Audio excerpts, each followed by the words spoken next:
Bonjour tout le monde, ici Nathalie Jean-Charles. Merci de me suivre sur le journal de Nathalie. Nous sommes sur le point de terminer le mois de mars qui était le mois dédié au bien-être spirituel. La santé spirituelle est caractérisée par la relation que nous entretenons avec soi, la relation que nous entretenons avec l'entourage et l'environnement, ainsi que la relation que nous développons avec Dieu. La santé spirituelle est extrêmement importante pour de nombreux chercheurs dans la mesure où il est considéré comme l'un des aspects clés de la santé en général. Ainsi, il s'avère que l'une des disciplines spirituelles pratiquées dans le monde entier par des milliers d'adeptes de confessions de foi multiples et ce depuis des milliers de siècles peut même aider à lutter contre la dépression et à en soulager les symptômes. Vous l'aurez deviné, il s'agit bien du jeûne. Ah, je sais, le jeûne c'est compliqué, c'est difficile, ça fait suer. Oui, mais en considérant tous les kilos que nous avons accumulés au cours de la dernière année, pourquoi ne pas allier l'utile au nécessaire? En plus, ça tombe bien puisque il reste encore quelques jours au carême et en plus de ça, le ramadan est à nos portes. Alors, toutes les excuses sont bonnes pour entreprendre un beau jeûne spirituel.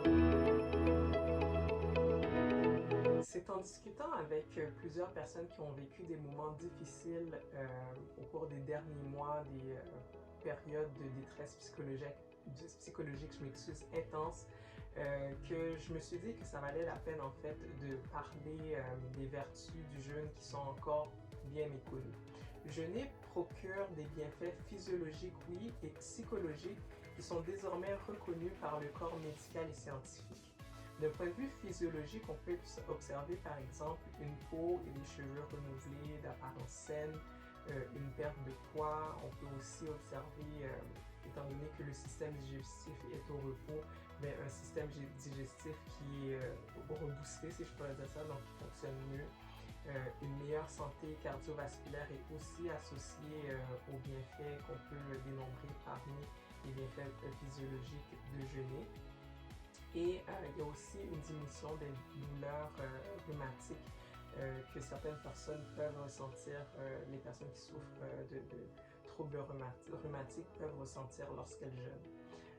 D'un point de vue psychologique, les bienfaits qu'on peut voir, c'est une certaine sérénité, un apaisement de l'esprit. Il y a aussi une diminution de certains symptômes associés à la dépression et à l'anxiété.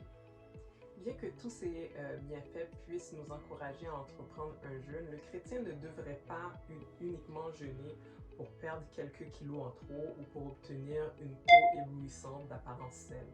Le chrétien devrait vraiment tout d'abord jeûner afin de se rapprocher de Dieu pour pouvoir parfaire son caractère.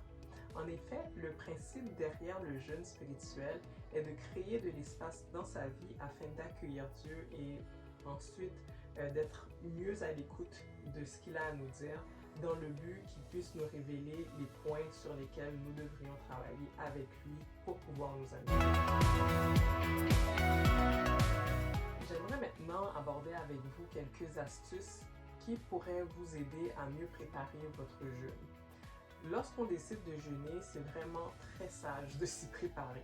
Par le passé, il m'est arrivé de commencer un jeûne comme ça tout bêtement, sans trop savoir comment meubler mon temps, ni avoir d'objectif précis pour cette nouvelle initiative que j'entreprenais. Donc, j'ai appris que lorsqu'on entreprend un jeûne personnel, c'est vraiment important d'avoir un plan de match afin de mieux savoir quoi faire, puis de ne pas se décourager en route ou de s'ennuyer carrément pendant la période du jeûne. Premièrement, je commence par déterminer le format de mon jeûne. Donc, le type de jeûne que je veux faire, est-ce que ça va être un jeûne complet, un jeûne partiel, etc.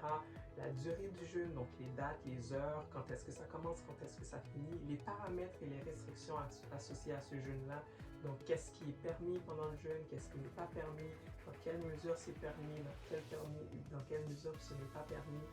Ensuite, je vais m'attaquer au contenu en fait du jeûne. Donc, je détermine les objectifs, pour quelles raisons je souhaite entreprendre un jeûne. Par exemple, ça peut être parce que je veux chasser les idées noires ou je veux me débarrasser d'une mauvaise habitude ou encore pour avoir une meilleure maîtrise de moi. Donc, une fois que ça c'est déterminé, je vais penser à la suite. Donc, quel résultat est-ce que je veux atteindre à la fin à l'aboutissement de ce jeûne-là? Donc, si mon objectif, par exemple, en jeûnant, c'était de chasser les idées noires, ben, mon résultat attendu pourrait être, par exemple, qu'au bout du jeûne, mon esprit soit rempli de paix, que je sois plus égayé de façon générale. Donc, par la suite, je peux m'attaquer au sujet que je vais aborder plus précisément dans la prière. Donc, ça peut être mon humeur maussade, ça peut être mes difficultés à contrôler mon humeur, ça peut être ma relation avec mon entourage. Bref, je fais une liste de tout ce que je souhaite partager avec Dieu en profondeur, puis que habituellement, j'ai pas le temps, en fait, de voir avec lui dans la prière. Puis, je peux profiter en fait de cette période-là aussi pour aborder des sujets un peu plus sensibles que j'avais mis de côté depuis un certain temps, que je voulais plus partager ou prier dessus, comme par exemple par désespoir, par orgueil ou par frustration. Le jeûne, c'est vraiment une bonne période pour reconnecter avec des sujets un petit peu plus ardus. Alors pour finir, je termine mon plan en établissant un horaire de prière. Cet horaire-là, en fait, est particulièrement utile lorsqu'on entreprend un jeûne personnel en continuant nos activités régulières. Donc, lorsqu'on n'est pas dans une retraite, par exemple, et qu'on continue à travailler, on continue notre vie familiale. Établir un horaire fixe nous aide à ce moment-là à déterminer les périodes de la journée qui seront consacrées à son culte personnel et qui sera généralement meublé par la prière, l'adoration et la méditation de la parole. Une fois mon plan terminé, j'aime bien l'imprimer ou me l'envoyer en format électronique sur mon cellulaire pour l'avoir sous la main pendant toute la durée.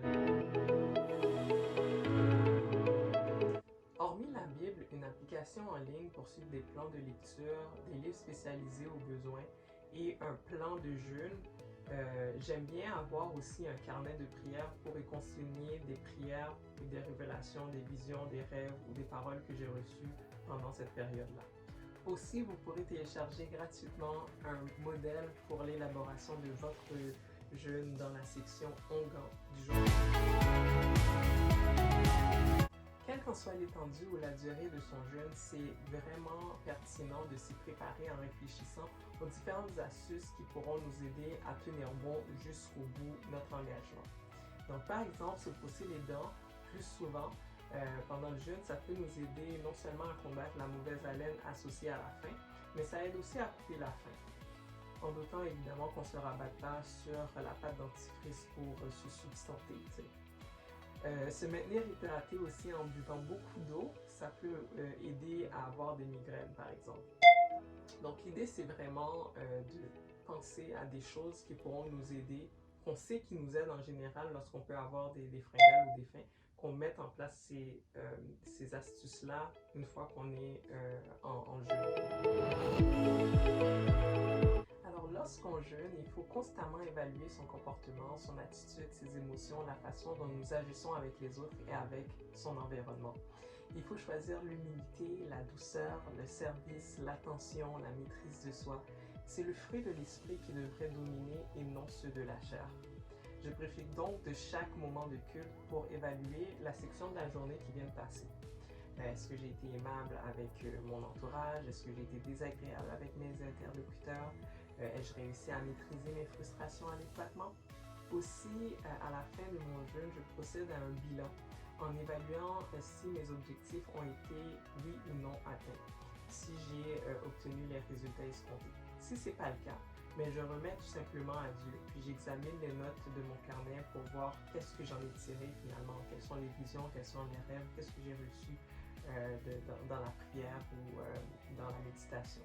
Et parfois, les résultats vont arriver beaucoup plus tard, donc il faut être patient, il faut continuer à prier, conserver les bonnes habitudes qu'on a acquises pendant le jeûne. Pour en savoir plus sur le jeûne, en quoi ça consiste, comment s'y préparer, lisez l'article Comment entreprendre le jeûne dans la section Prescription du journal d'Anathalie. Vous pourrez aussi trouver d'autres astuces ainsi que des ressources pour vous aider à découvrir cette nouvelle ou ancienne discipline spirituelle. Merci de me suivre sur le journal d'Anathalie et je vous dis à très bientôt sur les réseaux sociaux. Au revoir.